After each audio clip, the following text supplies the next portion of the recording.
welcome to our new couch.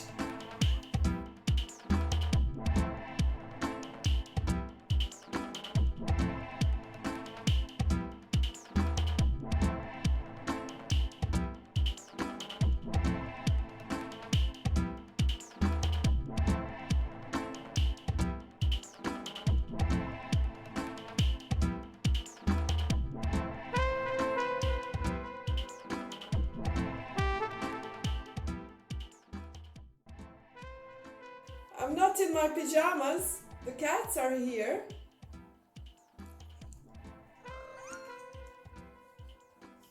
This is our new living room.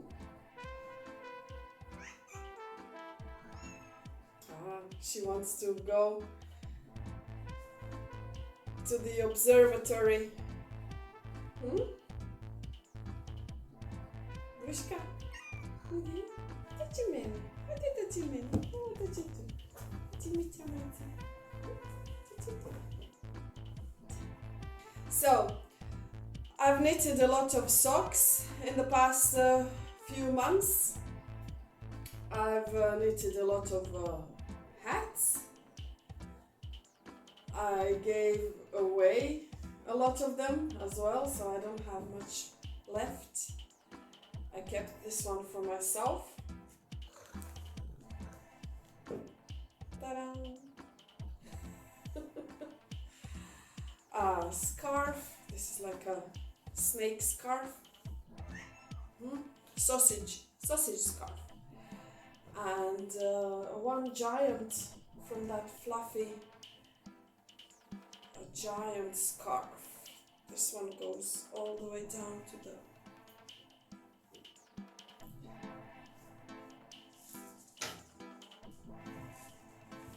the floor.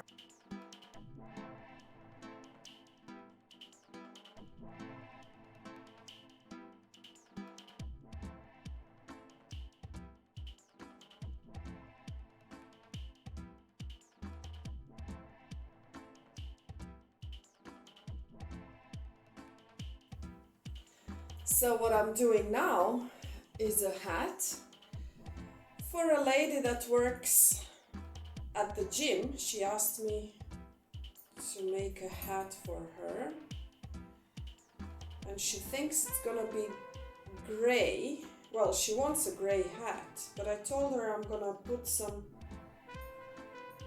white and black in it because I think only gray, it's a little bit boring. So what I'm doing actually is a two-face hat. Right, this is the gray side and then it's yellow inside, and actually the snowflake looks much nicer on the other side. So she wants the pom-pom, and I'm thinking of making a non-fixed pom-pom, so I'll just tie it so that she can change it to the either side. She can untie it and then tie it to the other side if she wants to wear it on the white side. So it's a little bit like this. Let's see.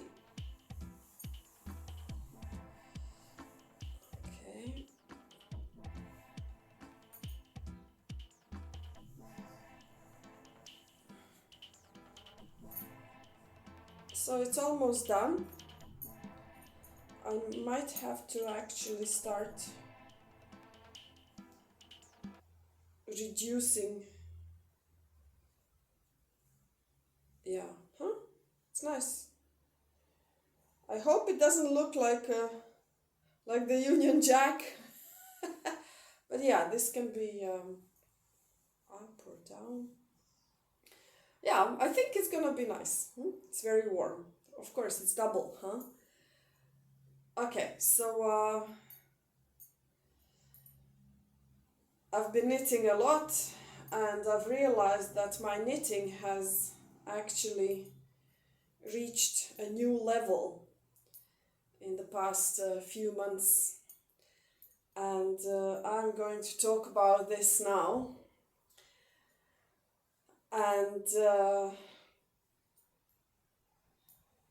it's about the habits, how we create new habits. Well, actually, the whole wording of creating a new habits, I think, is a little bit wrong. I think that habits have tiers. T-I-E-R. not the tiers. I think that we can tier the habits into, well, according to only my own experience, my own anecdotal observation, not according to science, maybe a little bit influenced by what I know about learning and how to learn new skills, because, I'm a teacher. What I have observed in my students and myself, friends, and people that I know. So,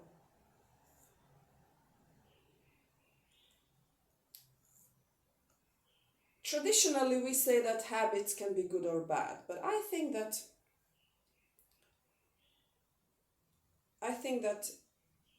habits are neither good nor bad. They just depend on which tier they are in. Well, normally a good habit would be something that benefits you or benefits others, benefit you and the others are not harmed by it. Others meaning other people, animals, your environment, your surroundings. The bad habits would be the habits that somehow harm your physical, emotional, or mental well being. And of course, at the same time, or maybe not even, right? If the habit is good for you, but if it harms the others, it's probably not good for, it's not a good habit. However, I think that a good habit can turn into a bad habit. I know it sounds weird, but let me explain. So we have our attitude towards the habits, whether we want the habit, whether we want the behavior to be more, whether we want to do it more, we label it as a good habit. If our attitude towards the habit is, oh, we need to reduce this, we need to stop doing that, then this is the bad habit. So you see how the second definition then that takes into consideration our attitude towards it then makes it a little bit more relative, right? Relative to how we feel about the specific behavior. So, for example, someone who maybe takes a shower every day, it's a good habit, right? But if it hurts somebody around them, it might be bad, right? So the typical habits are brushing your teeth, washing your hands, taking a shower, cleaning your house, maybe smoking or eating fast food. Some of these might be bad habits, some of these might be good habits, depending on how they affect ourselves and the environment. Now, first, let me say that I'm not a psychologist or a therapist, and if you feel that you have a habit you want to get rid of and you cannot in any circumstance, I think you should ask a licensed therapist to help you depending on your specific case. Psychologist, psychiatrist, medical doctor, whoever, just someone who has a degree, a license to practice and to give you some solid advice. All right, so what I'm gonna try to explain now is something that I've noticed. So when we want to start a new habit, they tell us, oh, you have to be motivated. But in my mind, the motivation is the lowest kind, the lowest tier of having a habit, because we always need some kind of stimulus. We always need to have heightened emotions in order to do this or repeat the behavior. So, for example, if we want to walk more, we need to be motivated. We need to have a friend who we are going to walk with. I need to pump myself up. Oh, I'm going to walk now. I'm going to buy the Fitbit and I'm going to count my steps. And yeah, it's going to help me. I have a vision, right? The vision board is what we need in order to hype our motivation, in order to produce some kind of motivation. Yes, motivation can be intrinsic, extrinsic, but in my mind, both intrinsic and extrinsic motivation are actually more or less the same. It's something that you feel like is new to you, some kind of reason for doing something. Then when we define a clear goal, why we are doing this, we get to a new tier of the habits, which is the dedication. Dedication is not dedication is not an emotional kind of relationship that we have with the particular behavior. It is structured. It is, for example, even though I feel sad, I'm going to do it. While in the motivation, oh, I feel happy, so I'm doing it. You understand? So the dedication actually takes into consideration the negative, or bypasses the negative stimulus.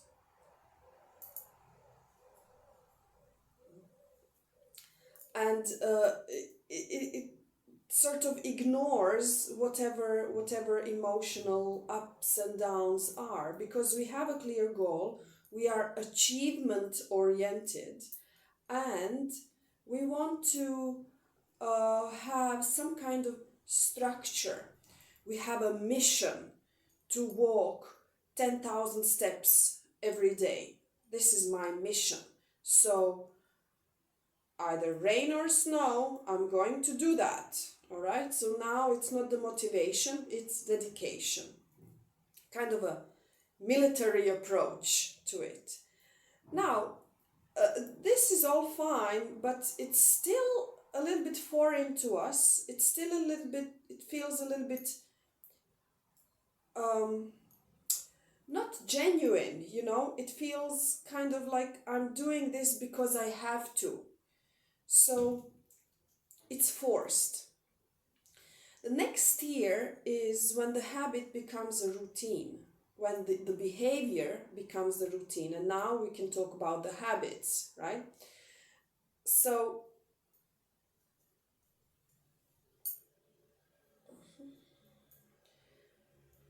here we do introduce some kind of lifestyle change. For example, I decide to pay the parking that is 15 minutes from my work.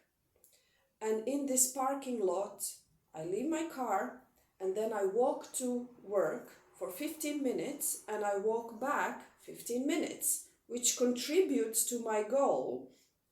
It is a lifestyle change. So I don't park my car in front of my office. I park it a little bit further. And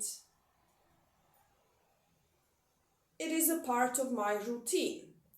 So here we are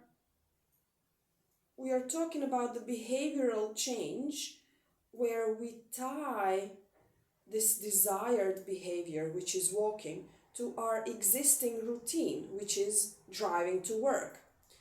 So one doesn't go without the other. And this is how we can help ourselves to start doing this behavior, the desired good habit, right? More and more.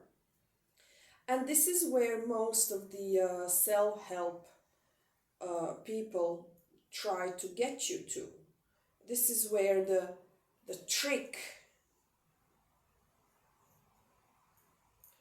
of how to start changing your life or whatever starts. But I think that there are 3 more tiers. The next tier is actually identifying yourself with this habit or behavior. So, for example, in the routine tier, we would say, oh, I walk to work every day. But in the next tier, I would say, I'm a walker. I'm not a driver. I'm a walker. So here, I make this behavior a part of my identity. And it's easier than to walk because I am a walker. I'm not just identifying the desired behavior that I am repeating every day. I'm actually saying that I am this. And this is why people who say I'm a vegetarian, I'm a vegan, they are successful at it, right? More than people who say I try to eat healthy. You see? So if you say I'm not a smoker, then why are you smoking? But if you say I'm a smoker, I can't quit, then you will probably never quit. Okay, of course, there can be a lot of emotions tied to this, a lot of unresolved issues, traumas, blah blah, but then, go back to the beginning. Consult somebody who can help you with that, okay? So if we are talking about healthy emotional and mental state, then you can see how changing the wording of whatever you want to achieve will help you. Okay, so at this stage, when you are actually identifying yourself as being a walker, you might also be not just doing the walking a lot, but connecting to other people who identify themselves as walkers. So now you are a member of the community. And now it's almost impossible to get out of it because you are not only benefiting yourself, but you are benefiting the community, your surroundings, right? So you might have events, you may become an integral part of this, and you can see how now your lifestyle has completely shifted into organizing events, contacting other people, sponsors, right? You are the face of walking in your neighborhood. Huh? You cannot not walk, huh? It's impossible.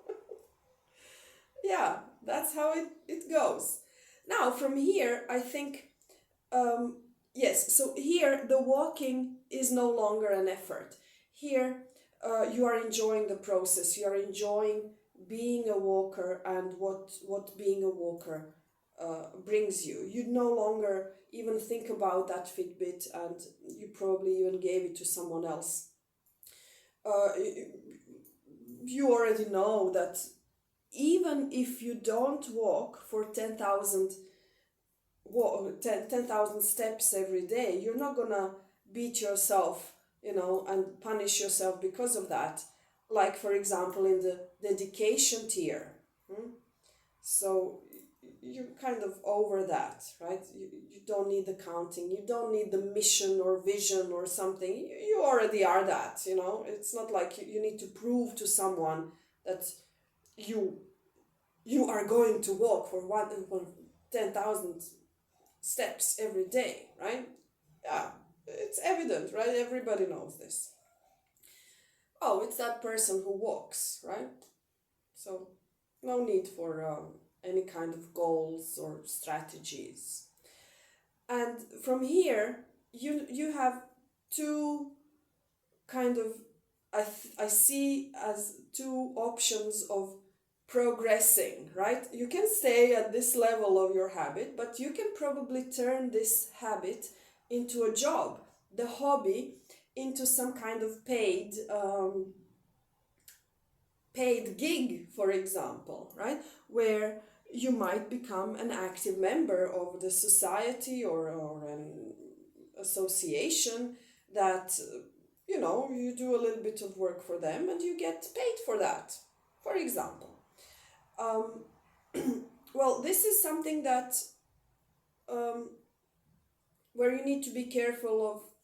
You don't want maybe to overdo it because you don't want to start hating it. Maybe you don't want the people to abuse your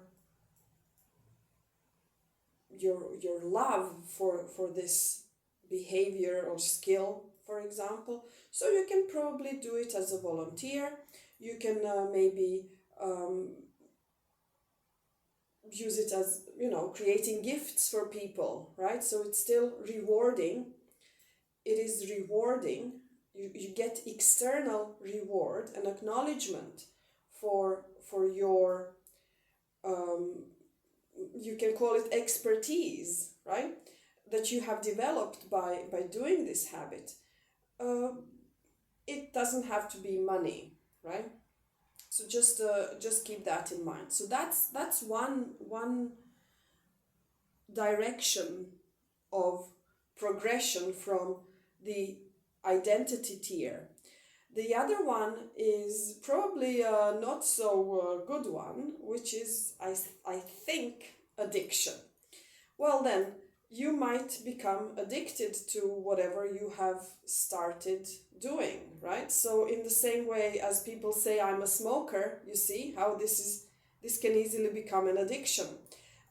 I'm a walker can also become an addiction. This means that you cannot live without doing that. In identifying with it, you're like, okay, so, I don't mind if I don't walk for one day, but I know that I will be walking all the other days in the year. But in the addiction phase, if I don't walk, ooh, this is not good. It's not what I want to do. I'm feeling mentally ill or emotionally even if I don't do it. So perhaps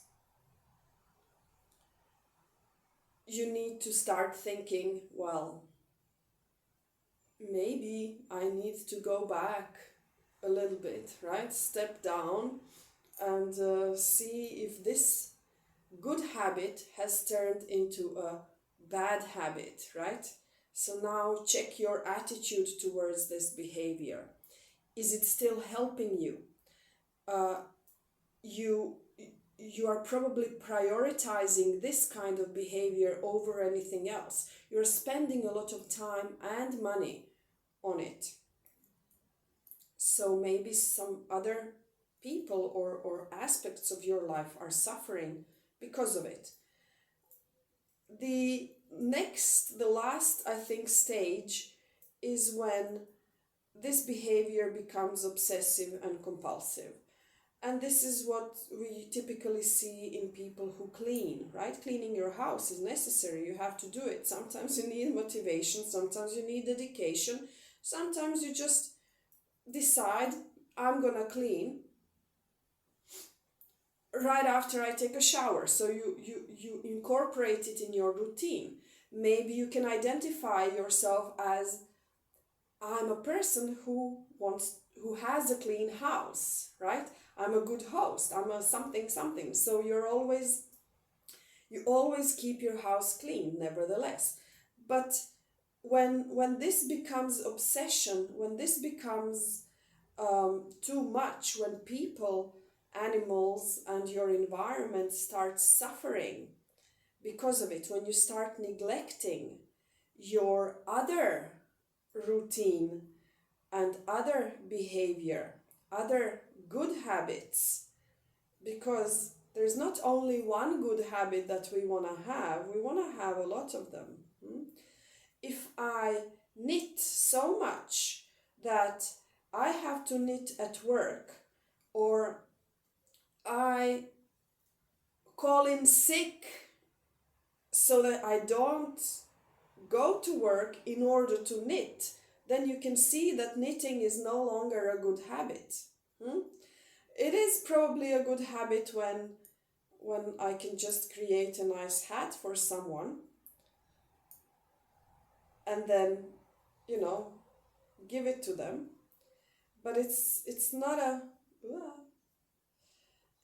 good habit if I have to do it 10 or 12 hours a day and I'm no longer even capable of doing anything else. I'm no longer capable of keeping my house clean, or, serving the cats, or doing some other work, but I only knit. So knitting is no longer the habit that I would like to do more, so I cannot define it anymore as a good habit. So this is how I think that throughout these 6 tiers, where we can fit in the habit, and this is how we can identify it as good or bad. This is how we can identify its success, whether we're gonna keep doing it or not. If it's still in motivation and dedication, it's probably going to be temporary. If it's in the routine and the identity tier, then it's good, right? We're good with it. But if it's in the addiction or the OCD stage, we probably don't want to, do it as much. We probably want to seek help, reach out to the people from that community, or some medical professionals who can help us reduce that habit. So this is my habit theory and how to become successful in creating good habits. I hope this helps you, and see you in the next video. Bye.